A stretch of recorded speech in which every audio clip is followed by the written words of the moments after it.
નમસ્કાર મિત્રો, ઝાલાવાડ અપડેટમાં આપનું સ્વાગત છે।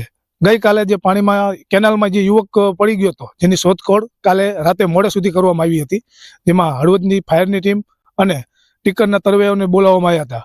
2 થી 2.5 કિલોમીટર લગી કેનાલમાં ગોતવા છતાં કાલે રાત્રે મોડે સુધી યુવાન મળ્યો નહોતો, જેને આજે વહેલી સવારે હળવદની ફાયરની ટીમ ઘટના સ્થળે પહોંચી છે અને અત્યારે એ યુવાનને ગોતવાની શોધખોળ કરવાની કામગીરી ચાલુ છે। તમે જોઈ શકો છો મિત્રો કે અહીંયા આપણે મોરબી ફાયરની ટીમ પણ આવી પહોંચી છે। મોરબી ફાયરની ટીમ દ્વારા યુવાનને શોધવાની કામગીરી ચાલુ કરવામાં આવી છે। જે દેશી ભાષામાં આપણે જે બિલાડી કહેવાય કે જે સળિયાવાળું પિંજરું આવે, એને પાણીમાં અંદર સુધી ઉતારીને યુવાનને શોધવાની કામગીરી ચાલુ કરવામાં આવી છે।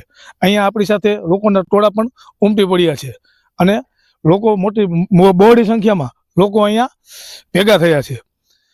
આપણી સાથે અહીંયા જિલ્લા ભાજપના અધ્યક્ષ રણછોડભાઈ દલવાડી પણ ઘટના સ્થળે હાજર છે।